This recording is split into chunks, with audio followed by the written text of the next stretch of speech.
Fine like this. Sorry. So, hello everyone. Today I'm going to be speaking about Zend certification and my journey to it and what benefits it brought to me, how did I pass it. I passed it this June. And at that time, I had about 2 years experience in PHP, so it's not that much.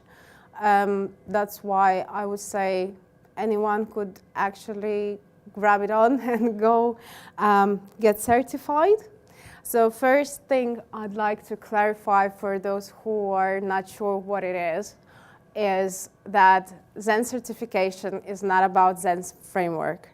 So they do another certificate about the framework itself, but Zend engine is for PHP engineers, and it tests basically your PHP knowledge as a language, as a scripting language. So it has nothing to do with the framework. Shortly speaking, the Zend certification is acknowledged worldwide. Anywhere you go, you say, I am PHP certified with Zend, and it increases your opportunities in job specs. Then, it's a very good add-on to your CV, definitely.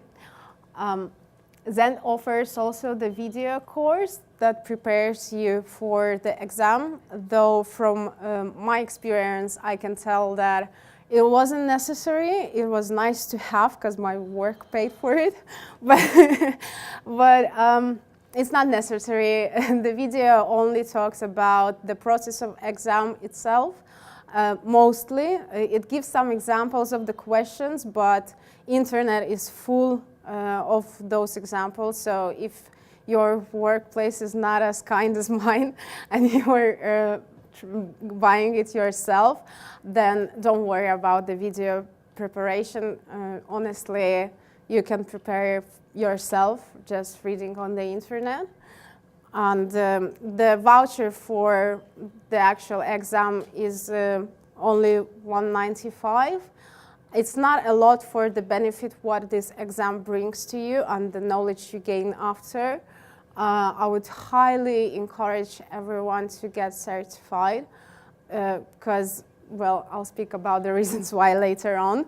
For now, it's only what it is. It's quite long. It's 70 questions, and you have to do it within 90 minutes. 70 questions covering all the basic knowledge, all the advanced knowledge, and code examples that you have to go through. It's a proper exam that you go to the examination center. You're getting filmed by cameras, so there is no cheating. And it is a computer-based exam, so all your answers are recorded. And after those 70 questions, you get a result saying either you passed or not. There is only one level of passing, so there is no, like in Symphony certification, you can get expert level and advanced knowledge level. With Zend certification, it's only one that you passed.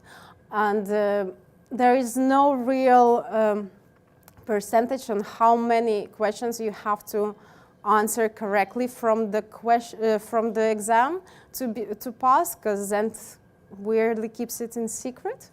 But internet says it's around 70%. So if doing the questions on the internet, you have to be passing 70 questions within 70% of correct.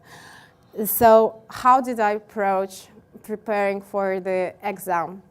I turned on Zend certification page and I looked on all the topics that Zend certification covers. It's quite a wide range. It is really. It got me a bit scary because, well, with 2 years, you cannot be an expert within all of those fields. So I started with pointing out what I don't know at all. So this was my choice. I've never worked with XML before. I'm probably too young. And a couple of other aspects. So yeah, I identified the fields that were new to me. And because I tried to get as much as possible from this certification, not only to pass and like show to my workplace, yeah, I've done it. I actually wanted to gain some knowledge. I started to reading up on these areas. I explored them. I don't know, I spent like 2 months on only reading about this, getting more knowledge. So suggested list of preparation materials is these books. Obviously, Google, YouTube, and PHP.net is like by default. But I started my journey from the Bible. This is like from, honestly, it's my experience, but it's very outdated PHP 5 and MySQL Bible. But the language in which it is written is so easy to follow, interesting, and like fluent, understandable 100%. Well, my point was to get to know XML and very outdated CGI procedures. So the outdated book that didn't matter, though I really learned a lot from it. Then I tried to do the study guide, the Zend PHP 5. It is 2nd edition. There is a 3rd one now, but I couldn't find it for free on the internet. So the 2nd one still worked pretty well for me. It gives you the examples of the questions from the exam, and it also follows the structure of the exam, covering all the topics. Though after the Bible, the language in that book for me was a bit hard and confusing. It's a good book, but it's hard to read. You have to concentrate a lot when reading it, and it gets into the code examples, which are very tangled, and you have to kind of scroll the pages and then don't forget what was before. So it is okay. It needs to be read before you go for the exam, but Bible is better. The object-oriented programming was okay. And the test book is also a bit outdated, especially with the error catching and exceptions and so on. So the examples that they're giving can be changed with the answer depending on the version of PHP that you're using, though it's still a good material to prepare for the exam, as long as you know that from 5.3 in 5.5 this changed. Oh, by the way, the Zend certification I'm talking about is for 5.5. I know there is coming up the 7 one, but when I did it, it was for 5.5. And the design patterns book, it's simply amazing, available online. If someone is not really fluent with design patterns, I really recommend you this source. It is so funny. It gives you the examples with cars, pretzels, computers, and it places it in such a way that it's very easy to understand. And whenever there is a question in the exam, you just remember the pretzel or the car, and this is this pattern, and yeah, it's easy. But when I actually started reading into it, I understood that instead of highlighting just those points, I actually needed to do this. Because the exam is very detailed. To pass the exam, and there is a lot of talks about it, you have to know the language, you have to know the methods, functions, inbuilt magic methods, a lot of things. And it's when it is your day-to-day job, you're used to PHP.NET, give me this function, what parameters, in which order, you just copy-paste, or like my IDE is just suggesting it for me, so I don't really give it so much of a back thought of in which order I have to pass the parameters to any of the function. So for the exam, I chose this approach to kind of try to group them. So it's easier to remember when you can group the functions into some kind of a organized way. And you can see like 2 as a number or 2 to use. It's confusing. It has to be remembered for the exam, but again, exam is for testing your language knowledge and to know, like this shows if you know the language. It's not how to use it, it's do you know the language, do you show the interest in the language. So a couple of the examples from the test. Obviously, I didn't take it from there because I'm under NDA after it, but I found them on the internet, and I used them for preparation for my exam. It's actually from the book, from the test preparation book. So first thing would be this. Is one of the usual questions on the ZCE, where you have, like, it actually can be much longer because it tests you for, oh, is it like a challenge? Don't worry. It's just to show the example that actually the code can be much longer, so it looks for your attention, your ability to understand the code in front of you, what it's doing, and whether it's necessary to do. I think in this example, one of the variables is not actually used, so you should not be paying attention to it at all. You should be just skipping. So it would be going from down to up to actually understand what it's doing, rather than trying to go from up to down as in a usual way. Because if you go from up to down, you end up doing a lot of unnecessary things. And at the end, you need to specify what is the result.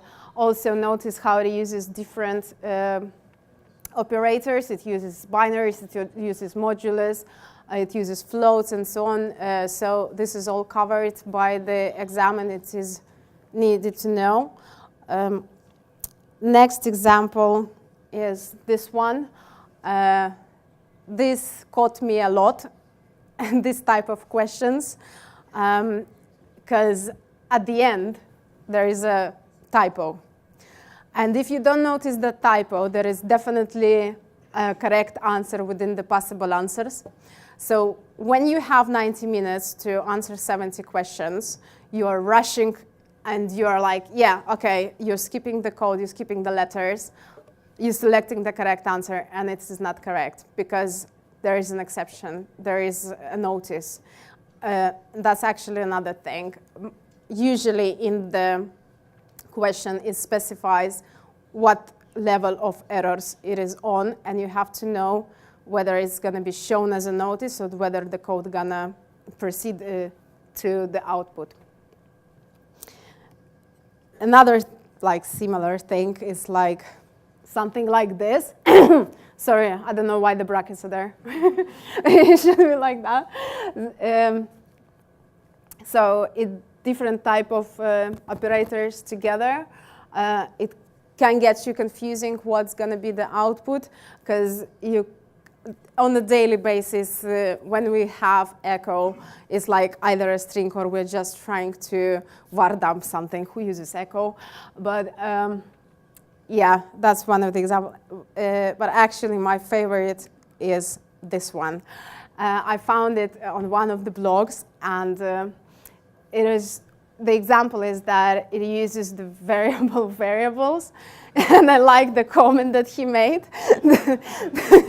The output is that I would fire the person who did that. Well, I agree with him, but that's definitely the knowledge that is required for the exam, and it's actually good for you not to do that in your job, not to be fired after. So when preparing for the exam, you learn a lot of things, not only the language, but what not to do, what are the bad practices, what are the good practices. And yeah, so how does the exam, how is the exam held? You have the Pearson, I don't know how it's actually pronounced, offices around London. They are available during the day, any hours, and you can choose freely. It's not that it's held once a month, every day, any location. You just register with your Zend code, very straightforward process. Everything is done online, no human interaction, no phone calls, straightforward. The only thing that, from my experience, I can share with you, that the computers there are really outdated. When I came there, I swear it was like Pentium first, and it was so noisy, and I had a ventilator straight on top of me, so it was like spinning, and it was very disturbing, very small place, and I was really afraid that this computer will just shut down in the middle of my answers or something gonna happen. So be calm, don't be nervous, it's gonna be fine.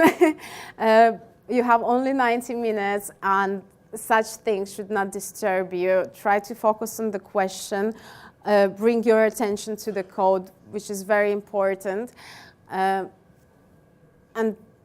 don't pay attention to anyone that sits near you. They're not going to help you. They are busy with them. So, from my personal experience, the exam, after all my preparations, actually mostly contained of questions about sockets, streams, types of HTTP authentication, sessions, config files, and headers.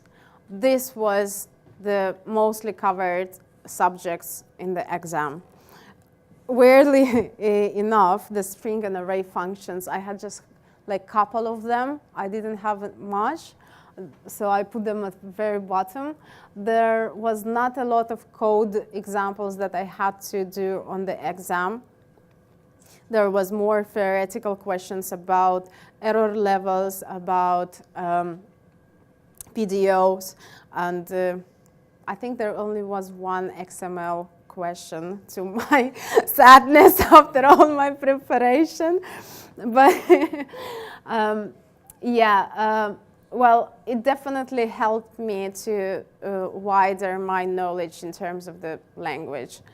And the key points of the benefits of getting Zend certified is identify the gaps of knowledge you have.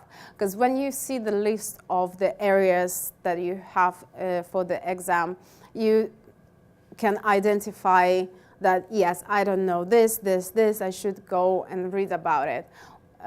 If you don't see that list, you cannot know what you don't know, if that's understandable. But once you made the list, it's quite easy to go and research about it, to dive into it. Well, Google helps.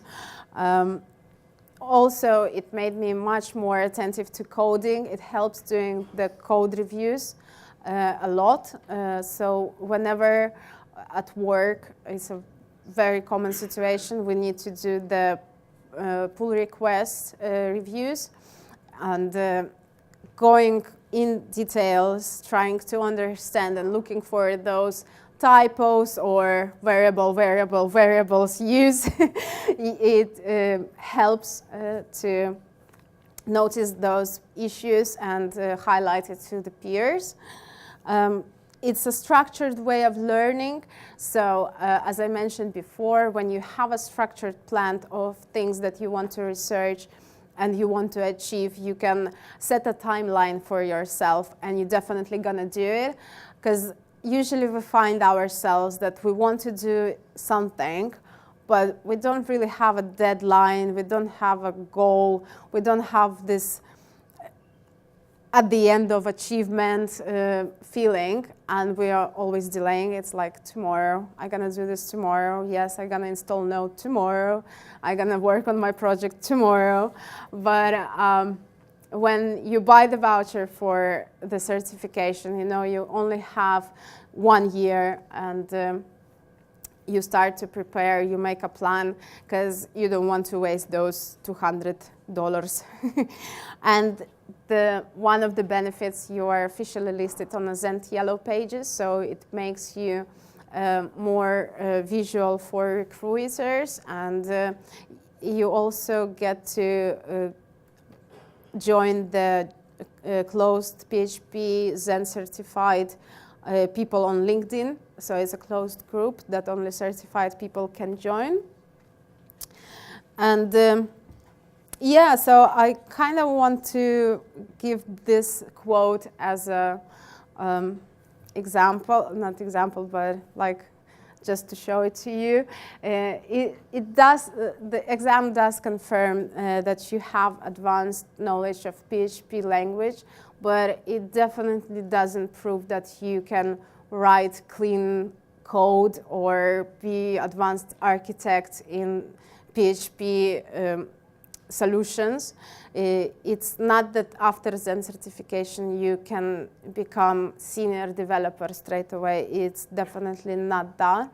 Zend certification, I like to compare it to IELTS, International English Exam. Is like a exam that proves your ability to speak and understand English language on that level that you can go to university and listen to the lectures. That shows your interest in that language. So it's a standard thing to do when applying for university. With the Zend exam of PHP, I would think most of the companies should really try to push for PHP Zend certification as a default thing. I know a couple of companies already do, such as Invika, and I'm sorry, I don't remember anymore, but it becomes as a requirement on your CV when joining PHP-based companies, because it's a knowledge of language, it's not a knowledge of clean architecture. So that's it. Any questions?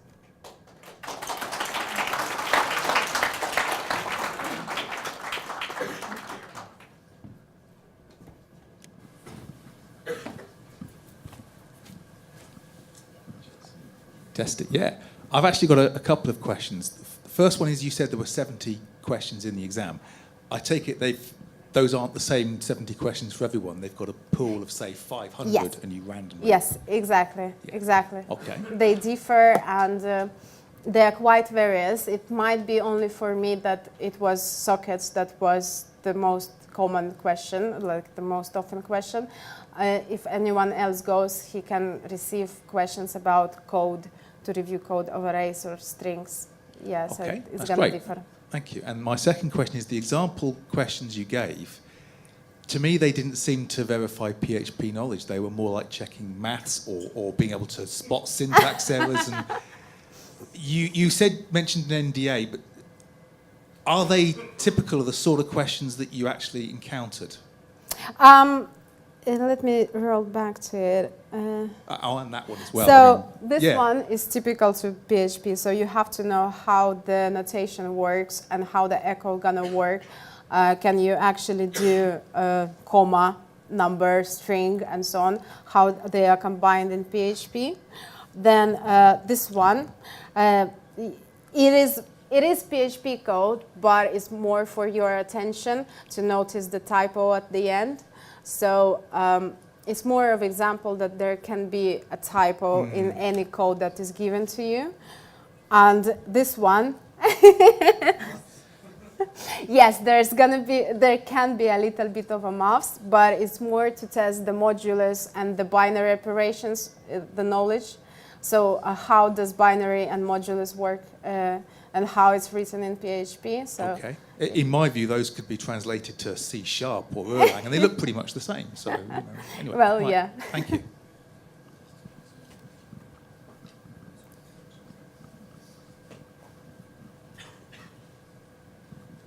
Thank you. How long did it take to prepare for the exam? It took me 4 months. I would say most of this time I spent researching the areas that I didn't know. If I would want to prepare only for the exam to pass, and without gaining anything like any benefits for like personally to gain knowledge and identifying the gaps, I would say 1 month you can do it, definitely. And will you apply for the version 7 as well? And what are the benefits you're feeling now after having the certificate? Sorry, if I'm using PHP 7 now? No, if you're going to apply for the certification. Oh, if I'm going to apply? Yeah. Well, upgrade. I'm not quite sure because PHP certification actually is a lifetime, so it doesn't expire, it stays with you. With PHP 7, I'm using this at work. I don't see if I would really need it because it's more, it added a little bit more functionality and different config specifications, but the major things, they don't change. So I wouldn't suggest like getting every single certification. But I know people who were PHP 4 certified.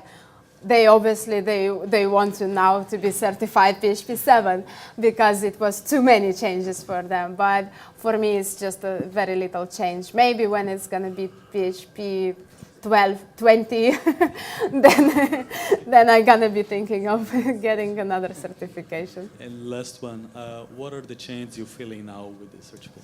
I became much more confident when doing the code reviews. That's definitely it. Because it taught me a lot on how to actually look into the code and see the idea behind it and to spot the common mistakes, that just human mistakes that can be done in the logic, in the typos, in maybe rash decisions and so on. Also, the major benefit, I would say, is the things that I didn't know before. Knowing about them, it doesn't mean I'm gonna use them, but knowing that they existed, it's like knowing a history of your country. So if I'm using that language, it is really crucial for me to know the history, what is available. If there is one day I need it, I gotta know that it is there. Okay, you have mentioned also Symphony certification. How would you compare them? Symphony? Symphony certification. Oh, right. I don't have Symphony certification. I'm not Symphony certified. I was looking into it, and I'm a bit in the doubts of getting it because I'm a backend developer, and Symphony certification also covers a lot of Twig.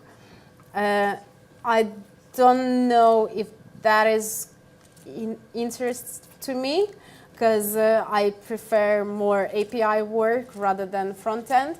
So in terms of PHP certification, it was kind of obvious that it is for language knowledge. I want to stay framework agnostic as well. So I don't know. I don't want to say anything bad about it. But if you are not really Symfony heavily based developer, I don't see why you should know that much about Twig.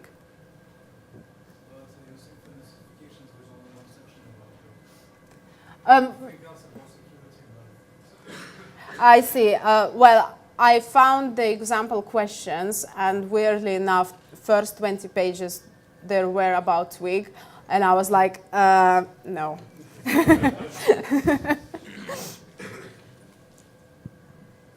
You say that 2 of the reasons for doing it is to improve your knowledge and it makes you more marketable afterwards. At what point do you think it doesn't improve your knowledge?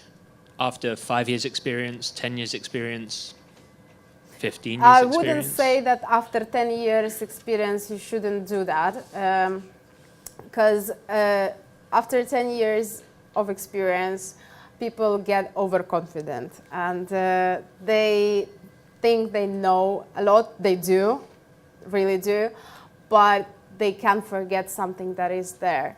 So when looking at that list of areas of subjects of the exam, I'm sure they would be able to find something that it would benefit for them to revise, to confirm, to read about, and it still would benefit definitely. Hi. The examples you showed are mostly like guessing the output of a given code. Will there be any questions where we have to write a code from scratch or a function? No, there is nothing like that. You don't have to write any code. You just need to read the code. And there are some questions that you need to write down the answer. So, for example, it's going to be about the design pattern. And I had one about singleton, and I need to write singleton. You need to check the spelling when you submit the answer. That's definitely, because it's not allowing any spelling mistakes. Okay, and one last question, which PHP framework do you prefer to use? Well, at the moment, I'm kind of jumping between Symfony and Zend. I also use it for quite old system, which is legacy. It uses Zend 1. And we're trying to migrate from it, and we built the Symfony application, which is just using the redirections from Zend application. So whatever is legacy and is working, is not broken, we try to leave it there to die. And whatever is new, we put there to Symfony. From what you showed, it seemed like there was a lot of rote learning of things like function names and order of arguments and that sort of thing. So I wondered whether you thought that was worthwhile after you'd done it, or if it seemed excessive memorization of details of the language and built-in functions. Sorry, your question is about how did I memorize all the... No, not how did you do it. Did you feel it was worthwhile memorizing all that, or did you think there was too much emphasis on things like the names of functions? From one side, I would say it is definitely bringing the benefit of that it makes you aware of what is available for you, to not reinvent the wheel when you write the code. So if there is already the array map function, don't reinvent the wheel and don't try to write it yourself. And I definitely don't remember all of them. I definitely don't remember in which order parameters should go there. But I still rely on my IDE to do that for me. But it definitely benefits from making you aware of what is there and how to search for it. I think we've got time for one more question.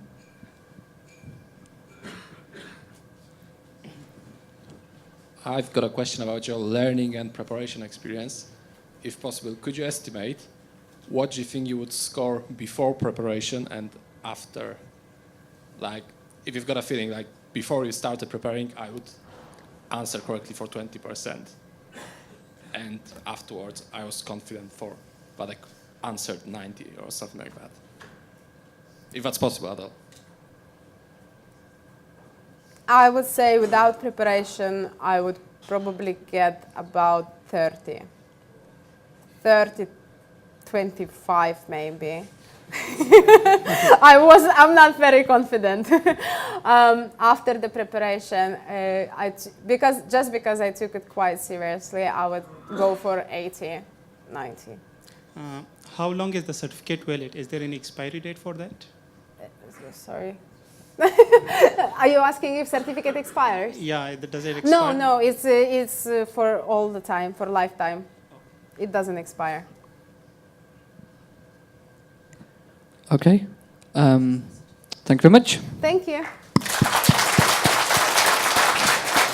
So you want to cover what?